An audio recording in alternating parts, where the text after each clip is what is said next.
On the most recent episode of the Slow County Real Estate with Hal Sweasey podcast, the team talks inventory. From 2000 to 2010 in the United States, over 12 million homes built.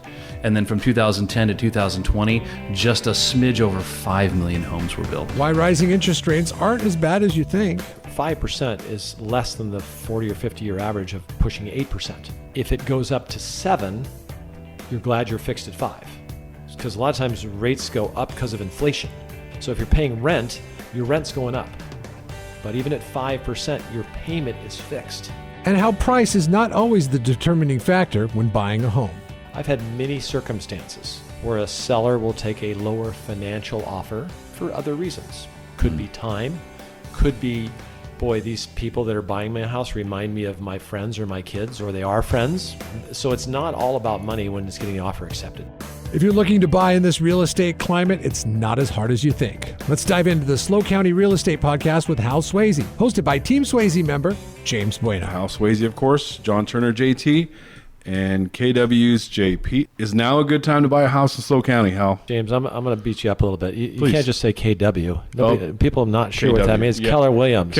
Keller Williams. You're such a real estate snob now. Come I on. know, right? The team leader for Keller Williams, JP, is here. CEO.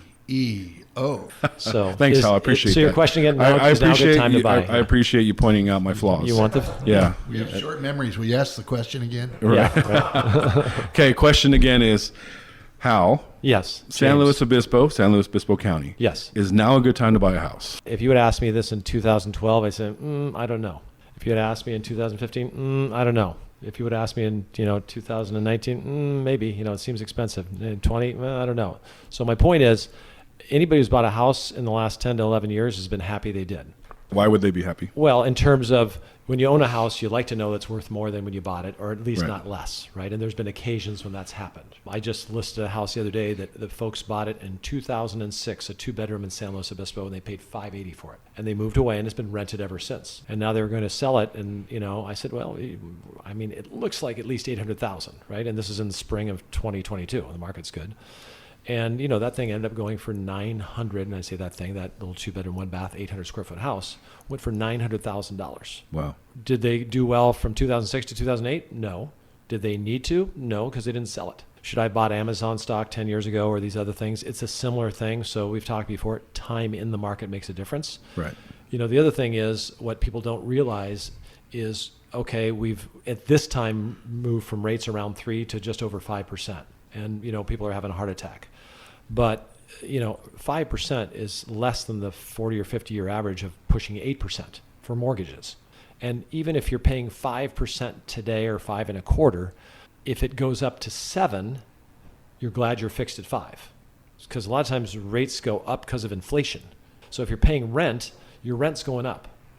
But even at 5%, your payment is fixed. I mean, wouldn't you like to fix the price of your gasoline for the rest of your life? Well, or bread? not or anything? right now, but yes. Well, yeah, right. Yeah, well, not right at the moment. 10 years from now, 2 years from now, it might be $10 a gallon. That's true. Could be That's the new true. normal. So, Yeah. do we all want to time it right and just get the bottom of the market? Of course we do. But is that going to happen? No. I mean, that's how people go broke in the stock market. So is now a good time to buy? Yeah, if it makes sense for you. If you're renting, of course. If you don't have much income and you don't have any, down payment, then guess what? Try to get involved some way. But if you're in a position to, it seems like a better option than renting. So what do you tell the people that are waiting for this bubble to burst? JT, you want to weigh in on that? Yeah, I'll let John tell that one. He's smarter than I am. That's not true. I just don't see the quote-unquote bubble, which means a significant reduction in prices going forward, as we talked about in prior episodes. There just isn't the inventory. It's a supply and demand issue. If we have very little supply and our demand is fairly constant, prices can't come down in that scenario. Right. And there have been so few houses built over the last 10 years compared to averages in our history, and population has grown during that same time, that we're years away from inventory being at what we might call normal. And so what would have to happen for prices to go down is we'd have to have a whole lot of houses on the market and no buyers. I just don't see that happening. In fact, I heard some industry experts say that they think we've got 5 more years of appreciation, and they hedged that and said, I really want to say 10, but I'm kind of afraid to say 10. I mean, from 2010 to 2020, nationwide, the builders got beat up in 2006, 7, 8, 9, 10. So a lot of the big builders are no longer around. We built a fraction of the homes we would normally build, yet the population increased. That is a big thing, and that doesn't change overnight. So that's what John's talking about. And this is not what people ask me all the time, are big investors coming in? Not here, but there are firms that's job is to, make money on people's investments out there buying residential real estate. That's a new phenomenon. And those folks are relatively bright and they see it. I would agree with John 100%. I mean, it's just one of those situations where the supply is that can't change quickly. Right.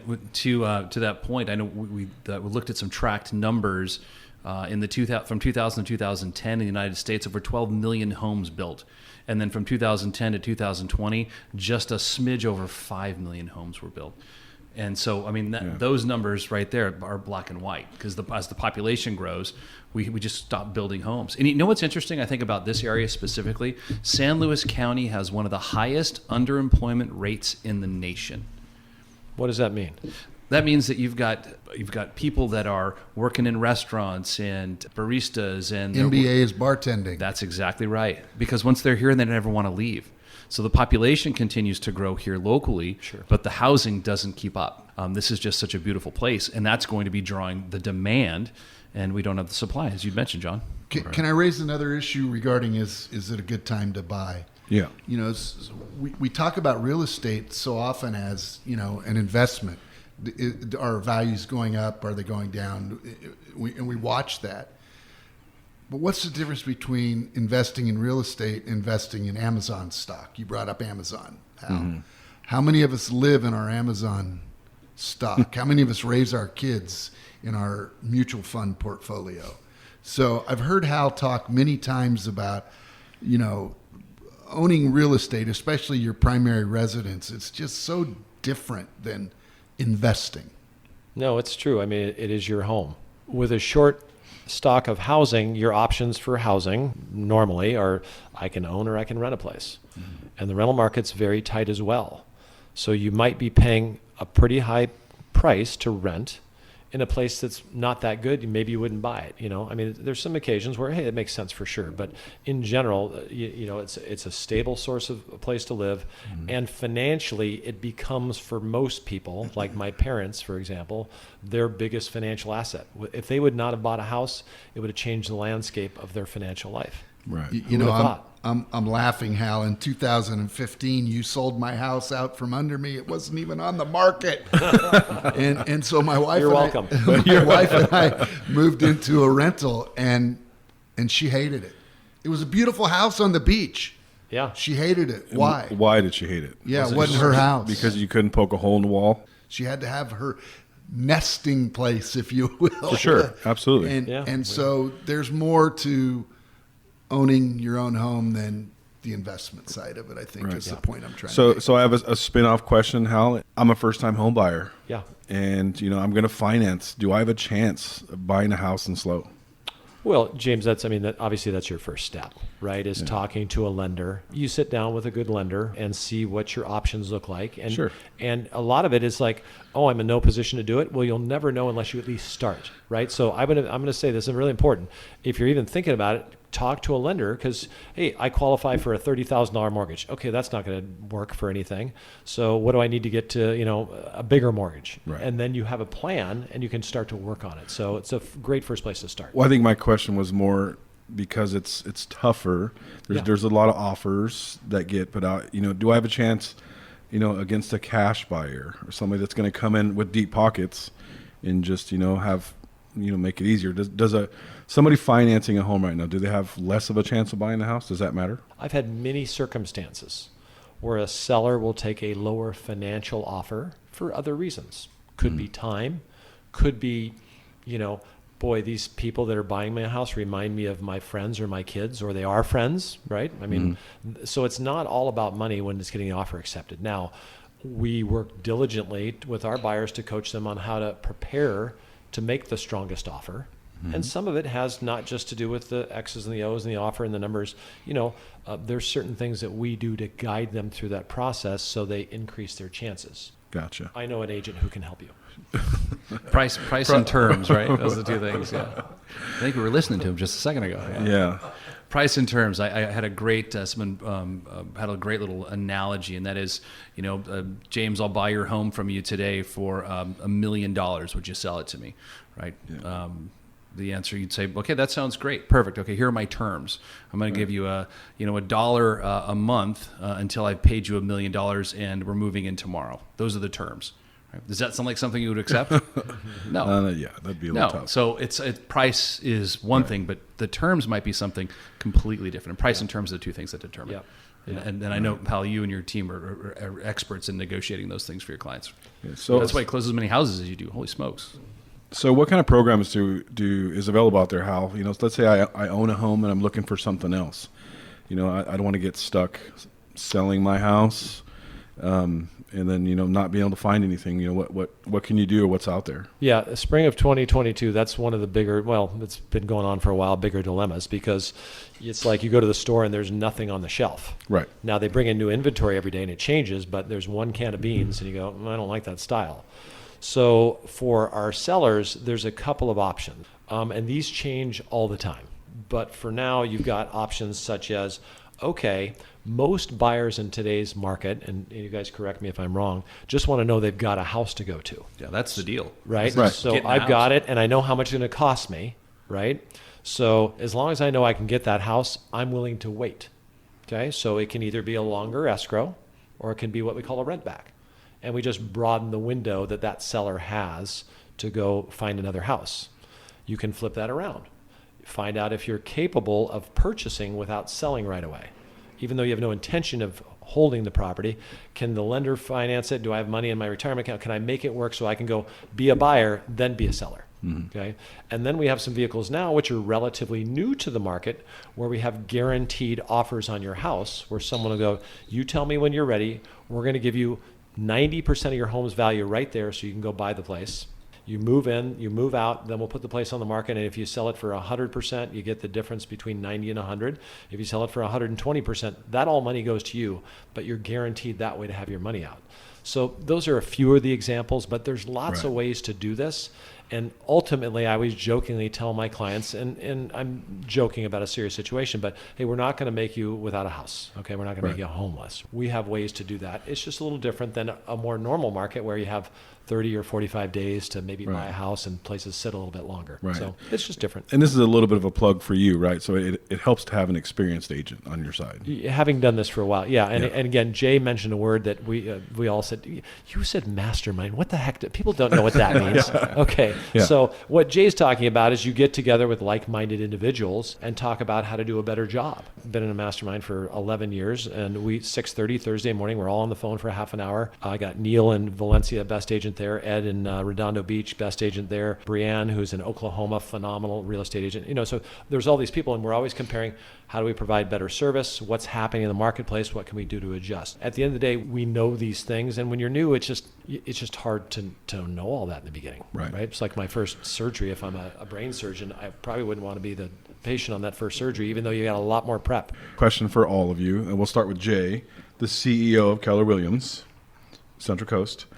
What advice would you give a frustrated home buyer in SLO County? Patience, and make sure that you're prepared for the market, because we don't control the market. Real estate professionals, Hal, me, TJ, JT, we don't control the market. Got that transposed there. Sorry about that, John. TJ Booker. JT Booker. Hooker. TJ Well, Hooker. never mind. Okay, Yeah. we're going to stop. We don't control the market. What we do is do our best to try and prepare our agents for it. So I would trust in the person, especially if you're working with somebody like Hal and his team, to give you the guidance you need to go forward. And there is time over task. Just like anything, just like the investing in home. If you stay with it, you're absolutely going to find yourself in a spot to make a win. But you got to be prepared. Yeah. And as rates continue to go up, or buying power goes down, if you're borrowing, know what's happening in the market, know what you're capable of and where you need to go, and then just stay after it. Work with somebody that's competent and capable and understands the market and can help you get into a home. Yeah, awesome. JT, what do you think? Yeah, how many shots did Michael Jordan take at the end of games that didn't go in? You miss 100% of the shots you don't take. So, yeah, this is a market where many properties, you're competing with multiple offers. And you have to be, as Jay said, prepared and ready for that market. But if you give up, I guarantee you won't get a house. And if you don't get a house, it'll be hard to make a home. I'm going to use a really bad analogy, and they'll probably end the podcast before this. But there are some cultures where marriages are arranged. Of course. Okay. Mm-hmm. And I've heard, and I don't know if this is true, so fact check me, that those have maybe a higher success rate than marriages that, like, okay, my spouse picked me and she hasn't kicked me out yet, so I'm still hanging in there. So my point is, sometimes you don't get everything you want.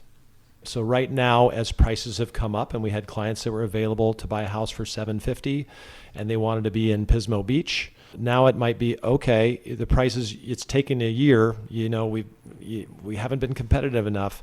So now we might either have to look at a smaller house or a condo, or move to a place that's not quite what you wanted. Okay, so we adjust our expectations. So the point there being is, if you've got a good potential spouse, marry them, or don't put such high standards on the first house, right? Get your foot in the door, right? Because all of our clients who over time, they're so glad they did, right? But that first one's tough. I mean, there's no getting around that. You just got to put that knife in your mouth and be ready to go to battle. And you said a year. Should people expect to be in the market for a year right now to buy a house? They don't expect it. It's just you get surprised. You go, well, I offered a great price, right, at the time. Right. And now looking back, they go, oh my gosh, I wish I was offered $10,000 or $15,000 more. That's nothing now, right? Especially at a 3 or 4 or 5% interest rate. The difference in payment is, well, John knows, I don't know, but it's not very much. So I'm just saying, modify your expectations a little bit. We never get the perfect place, especially in a beautiful place where there's not many choices, versus, go down to the eastern part of Los Angeles where there's tracts of 6,000 homes and you've got lots of choices, but do you want to live there? Right. Nothing, no disrespect, but we're here for a reason. Yeah, it's beautiful San Luis Obispo. Gentlemen, final thoughts on is now a great time to buy in SLO County? I really like what Hal said with regards to just if you're a first-time home buyer, get in the market. Just get into it. I mean, if you wanted to buy a 3-2, but all you can afford is a condo, get in that condo. You're not buying if it's your first home, it's probably not going to be your forever home. So get in the market. Best day to buy was yesterday. Explain that to me, John.